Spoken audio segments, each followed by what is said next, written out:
Hello, good afternoon everyone. आज के lecture में हम क्या देखेंगे, हमारा क्या क्या हो गया ये भी हम देख लेंगे और हम क्या स्टार्ट करेंगे 1857 की क्रांति, है ना। तो भारत में हम देखेंगे हमारा क्या आधुनिक भारत का इतिहास हम काफ़ी टाइम से पढ़ रहे हैं ना। ऐसे ही हमने क्या मध्यकालीन भारत का इतिहास पढ़ा था ना, जिसमें हमने सारा रिवीजन लेकर चला था, है ना। एक टॉपिक पढ़ा था, उसके बाद उस टॉपिक को कंप्लीट किया था, फिर उसकी एक रिवीजन क्लास की थी, है ना।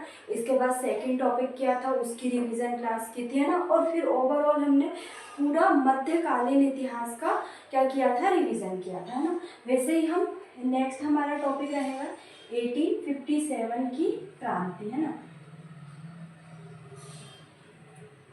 भारत में, है ना। भारत में 1857 की क्रांति, और इसको प्रथम स्वतंत्रता संग्राम में बोलते हैं ना। तो इससे पहले हमने क्या क्या चीज़ें पढ़ ली है ना। लास्ट लेक्चर में हमारा रिवीजन किस चीज़ का था वो भी हम देखेंगे। बस हम टॉपिक देखेंगे कि हमने क्या क्या चीज़ें पढ़ी और थोड़ा डिस्कस कर लेंगे उसके बारे में, कि आपको क्या याद आ जाए कि हमने अभी तक लेके आधुनिक भारत के इतिहास में क्या क्या चीज़ें पढ़ी हैं। सबसे पहले तो हमने यूरोपियन कंपनियों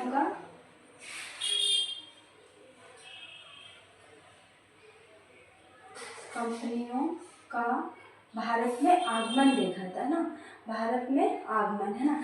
तो इसका हमने क्या क्या पढ़ा था ये हमने अच्छे से पढ़ा है ना। आप हमारे प्रीवियस लेक्चर में जाके इसको देख सकते हैं ना। इसमें हमने क्या क्या चीज़ें देखी थी, इसमें हमने इसके बारे में 2 मार्क्स में क्या क्या क्वेश्चन बन सकते हैं ये देखा था, 7 मार्क्स में क्या क्या क्वेश्चन बन सकते हैं ये देखा था, और 11 मार्क्स में मुख्य रूप से क्या क्या क्वेश्चन बन सकते हैं। वैसे तो सिर्फ एक ही क्वेश्चन बन सकता था, वो मैंने आपको बताया था, है ना। तो हमने क्या क्या देखा था, जिसमें हमने सबसे पहले आगमन में हमने सबसे पहले क्रम देखा था यूरोपियन कंपनियों का। तो क्रम में हमने देखा था पुर्तगाल आए थे, है ना, सबसे पहले। उसके बाद हमने देखा था डचों के बारे में पढ़ा था हमने। डचों के बारे में हमने देखा था कि प्रथम फैक्ट्री किस स्थापित की थी, है ना। और इसमें पुर्तगाली में हमने क्या देखा था कि कौन आए थे, फ्रांसीसी डी अल्मोडा आए थे, है ना, उन्होंने क्या कार्य किया था। तो ये सब चीज़ें आप हमारे प्रीवियस लेक्चर में देख सकते हैं। डचों के बाद कौन आए थे, अंग्रेज आए थे, है ना, अंग्रेज आए थे, है ना। अंग्रेजों के बाद ये अब मैं बस आपको क्रम ही बता रही हूँ, है ना। इसके बाद डेनिस आए थे, है ना। डेनिस ज़्यादा समय तक नहीं रहे थे। उसके बाद डेनिस ने जो भी अपनी फैक्ट्री स्थापित की थी वो अंग्रेजों को देकर वो भारत से चले गए थे। उसके बाद अंत में कौन आए थे, फ्रांसीसी आए थे, है ना। फ्रांसीसी आए थे अंत में। और सबसे प्रथम पहले कौन, पुर्तगाली आए थे भारत में। और अगर बात करें तो सबसे अंत में, है ना, सबसे अंत में क्या भारत से गए थे, है ना। इसके बाद हमने देखा था कि जो भारत अंग्रेज और फ्रांसीसियों के मध्य जो युद्ध हुए थे, है ना, जो युद्ध हुए थे भारत में, मुख्यतः 3 युद्ध हुए थे, है ना। जिसमें से हम देखेंगे कि जो दूसरा युद्ध है वो क्या था, विदेशी पृष्ठभूमि पर हुआ था, और उसका परिणाम क्या भारत में देखने को मिला था, है ना। इसी प्रकार हमने प्रथम देखा था और तीसरा देखा था जो कि देशी कारणों पर आधारित है ना। तो इसमें हमने 11 मार्क्स में इससे क्वेश्चन बन सकते थे। तो हमने ये देखा था फ्रांसीसी और अंग्रेजियों का जो युद्ध हुआ था, है ना, वो हमने देखा था, है ना। इसके बाद इसको हमने 11 मार्क्स में पढ़ लिया था कि क्या क्या चीज़ें घटना घटित हुई थी, इसका कारण क्या था, है ना। कारण के बाद मध्य में क्या क्या चीज़ें हुई थी, है ना, और किस संधि के तहत युद्ध समाप्त हुआ था, और परिणामतः क्या चीज़ें हुई थी, है ना, और युद्ध किस किस के बीच हुआ था। तो ये सारी चीज़ें हमने क्या देख ली थी। इसके बाद हमने क्या पढ़ा था, ये हमारा यूरोपियन का और भारत में आगमन, ये हमारा कंप्लीट हो गया था। इसमें हमने अच्छे से देखा था। उसके बाद हमने उत्तरवर्ती मुगल शासक देखा था ना, मुगल शासक के बारे में पढ़ा था। इसमें हमने देखा था कि औरंगजेब की मृत्यु के बाद क्या जो छोटे छोटे राज्यों में विभाजन हो गया था, जिसमें क्या उत्तर मुगलवर्ती शासन में हम जो है हमने अच्छे से सारी चीज़ें पढ़ी थी। इसमें हमने फिर मैसूर देखे थे, जो छोटे छोटे राज्यों का उदय हुआ था, मैसूर पढ़ा था ना। उसके बाद सिंध के बारे में हमने पढ़ा था ना, जो सिखों के बारे में देखा था, सिखों के युद्धों के बारे में देखा था ना, सिख के युद्धों के बारे में पढ़ा था ना, मैसूर राज हो गया ना, टीपू सुल्तान के बारे में हमने देखा था ना। तो ये सारी चीज़ें हमने अच्छे से पढ़ी थी। उसके बाद हमने क्या देखा था, फिर मराठा राजवंश के बारे में पढ़ा था ना, कि शिवाजी के द्वारा मराठा साम्राज्य की स्थापना कैसे की गई थी ना। उनके प्रशासन के बारे में हमने देखा था ना, उनके जो अष्ट प्रधान है उसके बारे में हमने देखा था ना, और उनके जो केंद्रीय प्रशासन है और उनकी सैन्य व्यवस्था कैसी थी, न्याय व्यवस्था कैसी थी, है ना। तो ये सारी चीज़ें हमने मराठा साम्राज्य के अंतर्गत देखी थी, है ना। इसके बाद हमने देखा था मराठा साम्राज्य के बाद हमने क्या पढ़ा था, मराठा साम्राज्य के बाद हमने जो हमारे जन एवं जनजातीय आंदोलन देखे थे। हमने जन और जनजातीय आंदोलन को पढ़ा था हमने, जिसमें बहुत सारे हमने भील आंदोलन देखे थे, है ना, भील आंदोलन और सारे आंदोलन देखे थे। मैं अगर रिवीजन करवाऊंगी तो बहुत सारा हो जाएगा ना, हमने एक ही क्लास में इसको रिवीजन कर लिया, तो आप उसमें देख सकते हैं। इसके बाद हमने किसान आंदोलन के बारे में पढ़ा था ना, किसान आंदोलन में जो मुख्यतः गांधी जी के द्वारा चलाया गया था ना, नील आंदोलन, है ना। इसके बाद जो वल्लभ भाई पटेल के द्वारा मुख्यतः बारडोली आंदोलन, है ना, नागा आंदोलन और बहावी आंदोलन, है ना। ये सारे आंदोलन हमने देखे थे। तो हमारा किसान आंदोलन भी कंप्लीट हो गया था ना। हमने अच्छे से इसको 2 मार्क्स में भी देख लिया था, और इसको हमने 7 मार्क्स में भी देख लिया था, और 11 मार्क्स में भी देख लिया था ना। तो हमने जो भी संभावित क्वेश्चन बन सकते थे, किसान आंदोलन और जनजातीय आंदोलन, इसमें से हमने दोनों चीज़ें देखी थी, है ना। इसके बाद इससे पहले हमने क्या पढ़ा था, एक चीज़ और पढ़ी थी हमने, भारत में ब्रिटिश आर्थिक नीति और उसके प्रभाव, है ना, जिसमें हमने जो ब्रिटिशों के द्वारा जो व्यवस्था लागू की गई थी, है ना, भू राजस्व व्यवस्था, है ना। तो हमने क्या देखा था, भारत में ब्रिटिश आर्थिक सुधारों के बारे में देखा था ना, ब्रिटिश आर्थिक नीति और वह उसके प्रभाव क्या क्या हुए थे, है ना, कि भारत पर जो ब्रिटिशों के द्वारा जो नीति लागू की गई थी उससे भारत का क्या प्रभाव हुआ था ना। तो हमने इसमें वाणिज्य चरण देख लिया था ना, औद्योगिक चरण देख लिया था ना, मुक्ता हमने 3 चरण पढ़े थे ना। उसके अंदर भी हमने 2 मार्क्स में देखा था, 7 मार्क्स और 11 मार्क्स में, कि कैसे हमको इस आंसर को लिखना है ना। तो ये हमने पढ़ा था। उसके बाद फिर हमने भू राजस्व व्यवस्था देखा था ना।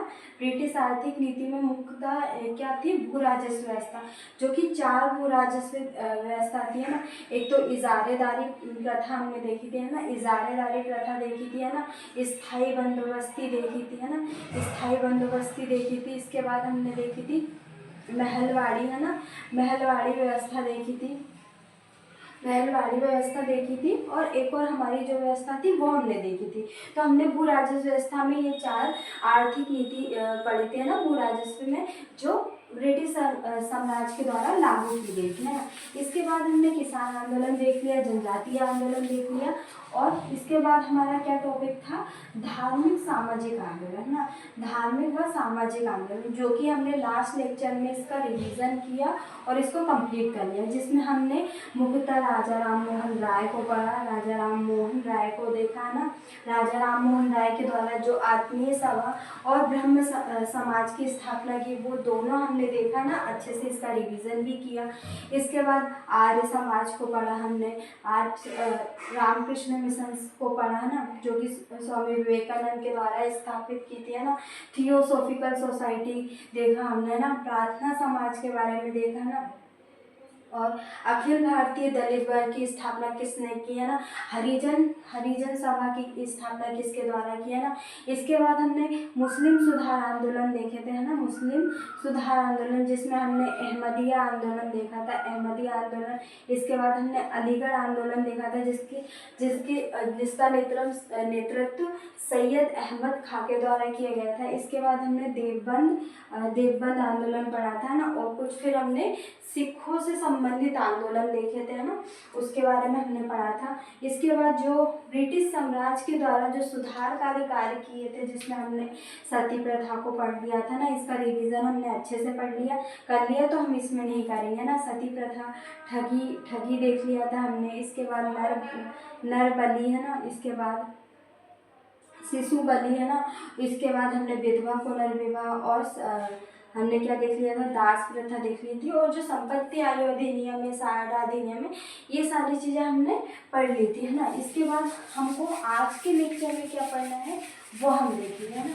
तो हमें क्या क्या टॉपिक पढ़ना है, ये हमने तो स्टार्टिंग में जो आधुनिक भारत का इतिहास हमने स्टार्ट किया था, तभी हमने देख लिया था कि हमको क्या क्या टॉपिक पढ़ना है और उन टॉपिक में हमको क्या क्या चीज़ें देखनी है ना। तो हमको आज स्टार्ट क्या करना है, भारत में 1857 की क्रांति, है ना। तो सबसे पहले बस आज हम क्या इसकी पृष्ठभूमि बनाएंगे कि जो योजना है वो योजना कहाँ पर तैयार की गई थी, और जो 1857 की क्रांति कब होना था और स्टार्ट कब हो गई थी, ये सब चीज़ें देखेंगे। बाकी इसके जो 1857 की क्रांति, जो प्रथम स्वतंत्रता आंदोलन बोलते हैं जिसको, उसके जो कारण क्यों, प्रशासनिक कारण देखेंगे हम, आर्थिक कारण देखेंगे, है ना, तत्कालीन कारण क्या थे, है ना, मुख्य रूप से, है ना, तो ये देखेंगे। और धार्मिक कारण भी हुए थे, है ना, तो उसके बारे में भी हम पढ़ेंगे। उसमें हमको क्या 11 मार्क्स में इसको देखना ही है, क्योंकि 11 मार्क्स में ये आ सकते हैं कि 1857 की क्रांति के क्या बताइए, कारण बताइए। जिसमें अगर आपसे 6 मार्क्स में पूछेंगे तो हम क्या लिखेंगे, प्रशासनिक कारण ना,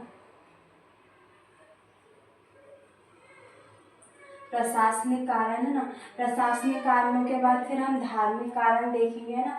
धार्मिक कारण के बाद हम सामाजिक कारण देखेंगे, है ना, कि सामाजिक कारण में क्या क्या कारण थे, है ना। इसके बाद हम तत्कालीन कारण देखेंगे कि तत्कालीन कारण क्या हुए थे, है ना, तत्कालीन कारण क्या हुए थे, है ना। सबसे पहले आज हम ये देख लेते हैं कि योजना का प्रारंभ कहाँ से हुआ था और शुरुआत कहाँ से हुई थी, है ना। बस हम ये भी आज देखेंगे। तो योजना का प्रारंभ कहाँ से हुआ था ये देखते हैं हम। योजना का प्रारंभ, है ना, प्रारंभ या पृष्ठभूमि कहाँ पे तैयार की गई थी ना, प्रारंभ या पृष्ठभूमि कहाँ पे तैयार की गई थी, पृष्ठभूमि, है ना, पृष्ठभूमि कहाँ पर तैयार की गई थी, है ना। तो सबसे पहले जो योजना थी वो किन लोगों के द्वारा तैयार की गई थी। एक तो नाना साहब या इनको धोंदू पंत बोलते हैं ना, धोंदू पंत, है ना। इसके बाद हम देखेंगे और कौन थे, अली मुल्ला खां ना, अली मुल्ला खां ना, अली मुल्ला खां और रनोजी, है ना, रनोजी थे, है ना। तो ये 3 लोग थे, फर्स्ट, सेकंड और थर्ड, है ना। इन्होंने योजना कहाँ पे बनाई थी, लंदन में बनाई थी। कहाँ पे, लंदन में बनाई थी कि 1857 की क्रांति भारत में होगी, है ना। तो इन्होंने योजना कब बनाई थी कि कब होगी, 31 मई 1857 में योजना बनाई थी कि भारत में क्रांति, प्रथम स्वतंत्रता संग्राम आंदोलन 31 मई 1857 का दिन चुना था, है ना। जिसमें उन्होंने कमल और रोटी को इसका शुभांकर बोल सकते हैं ना, कि इस नाम से हम स्टार्ट करेंगे, कमल और रोटी के नाम से, है ना। तो क्या ये शुभांकर बोल सकते हैं इसको। इसके बाद क्या जो क्रांति थी इससे पहले ही मार्च में ही हो गई थी, इसलिए अगर हम देखें तो अगर इसके जो असफलता के कारणों में एक कारण ये भी है कि क्रांति का जो मूल जिस तारीख को की गई थी कि होना है, उसके पहले ही आंदोलन हो जाना है ना। तो बस हमने क्या आज पृष्ठभूमि बनाई थी कि हमको ये देखना है। बाकी हम नेक्स्ट लेक्चर में इसका कारण देखेंगे, जिसमें हम प्रशासनिक कारण देखेंगे, धार्मिक कारण देखेंगे, सामाजिक कारण और जो हमारे तत्कालीन कारण है उसको देखेंगे, है ना। कि ब्रिटिश सरकार के द्वारा को डाकघर अधिनियम लागू किया था ना, जिसमें क्या किया था, जो भारतीय सैनिकों से क्या जो निःशुल्क डाक व्यवस्था जो लागू की गई थी उसको समाप्त कर दिया, है ना। और जो सेना अधिनियम लागू किया, जिसमें क्या किया गया था कि भारतीय सैनिकों को क्या जो विदेशों में सेवा देना क्या अनिवार्य कर दिया था ना। तो हम ये चीज़ें देखेंगे, ये हमारे जो कारण है उसको देखेंगे ना। कि धार्मिक अधिनियम भी बनाया था ना। ईसाई अगर जो ईसाई धर्म अपनाता है उसको धार्मिक पैतृक संपत्ति का अधिकार होगा, नहीं तो नहीं होगा ना। तो ये सारे जो अधिनियम बनाए गए तो हम उसको अच्छे से पढ़ेंगे। उसके बाद सबसे पहले कहाँ पे प्रारंभ हुई है ना, मेरठ में। उसके बाद मेरठ से पहले भी और कहीं पे प्रारंभ हुई थी ना, किसके द्वारा की गई थी, है ना। इसके बाद मेरठ में हुई, फिर दिल्ली में हुई, फिर लखनऊ में किसके द्वारा नेतृत्व किया गया, कानपुर में किसके द्वारा नेतृत्व किया, झांसी में किसके द्वारा नेतृत्व किया और ग्वालियर में किसके द्वारा नेतृत्व किया ना। तो ये सारे जो भी इम्पोर्टेंट शहर हैं कि किसके द्वारा नेतृत्व किया गया और किसके द्वारा परिणामतः किसके द्वारा क्रांति को दबाया गया, है ना। तो ये सारी चीज़ें हम देखेंगे। और क्या देखेंगे, 1857 के असफलता के कारण देखेंगे, है ना। तो असफलता के कारण भी हमारा क्या एक मुख्य टॉपिक रहेगा, असफलता के कारण, जिसमें भारतीय कुछ राजवंशों का क्या ब्रिटिश साम्राज्य का साथ देना, जिसमें होलकर आ जाएगा, है ना। तो हम इसको एक एक करके अच्छे से पढ़ेंगे सारे टॉपिक को, जिसमें हम 2 मार्क्स के देखेंगे, 2 मार्क्स के कौन से क्वेश्चन बनेंगे हमारे, 7 मार्क्स के कौन से क्वेश्चन बनेंगे और 11 मार्क्स के कौन से क्वेश्चन बनेंगे, है ना। तो संभावित जितने भी क्वेश्चन बनेंगे हम अच्छे से उनको पढ़ेंगे, उसको आंसर कैसे फ्रेम करना है ये देखेंगे। और प्री का जो फैक्चुअल डाटा है उसको भी हम देखेंगे कि प्री में क्या क्या फैक्ट इससे निकल कर आ रहे हैं। तो हमारे क्या ये प्री और मेंस दोनों के पॉइंट ऑफ व्यू से बहुत ज़्यादा इंपॉर्टेंट है और इससे क्वेश्चन बनते ही है 1857 की क्रांति, है ना। तो ये हमारे 5 से 6 लेक्चर में हमारे 1857 की क्रांति कंप्लीट हो जाएगा। उसके बाद हम नेक्स्ट टॉपिक में क्या जो भारत में गवर्नर जनरल है और वायसराय, है ना, तो हम इनको पढ़ेंगे कि बंगाल में सबसे पहले गवर्नर कौन थे, फिर उसके बाद गवर्नर जनरल बने, उसके बाद उनके द्वारा कौन कौन से कार्य किए गए ना। तो हम इससे बहुत सारे क्वेश्चन बनते हैं, तो इसको हम अच्छे से करेंगे।